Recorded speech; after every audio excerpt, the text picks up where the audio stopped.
Le ministre de l'Énergie et de l'Eau était à Niamey, au Niger, où elle a pris part à la cérémonie de lancement officiel de la mise en production du pétrole brut de 20 000 barils par jour. Le pays passe désormais à 110 000 barils par jour. En marge, bien sûr, de ce lancement, la ministre Camara et son homologue du Burkina Faso ont été reçus en audience par le président de la transition, le général Abdourahmane Tchani. Les commentaires est signé Boubacar Bablin Touré.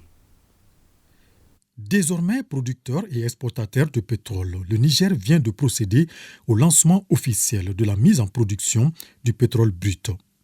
Présente à cette cérémonie de lancement, le ministre de l'Énergie et de l'Eau, Bintou Camara, représentant le président de la transition, le colonel Assimi Goïta, pour soutenir ce pays frère du Mali au lancement de ce gigantesque projet d'oléoduc.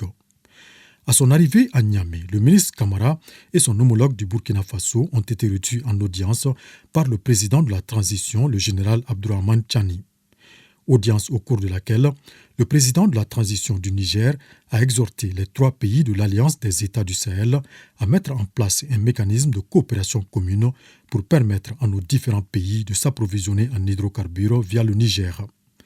Au sortir de cette audience, le ministre Camara a pris part aux côtés du premier ministre nigérien au lancement officiel de l'oléoduc long de près de 2000 km. Un projet qui permettra au Niger d'augmenter sa capacité de production qui passe de 110 000 barils par jour contre 20 000. Notre pays peut désormais compter sur le Niger pour se ravitailler en hydrocarbures de qualité et à moindre coût, au dire du ministre en charge de l'énergie. Occasion aussi pour elle de rassurer ce pays frère que le Mali sera parmi les partenaires potentiels avant de remercier les autorités nigériennes qui ont accordé gracieusement une importante quantité d'hydrocarbures à notre pays en guise de solidarité et de fraternité.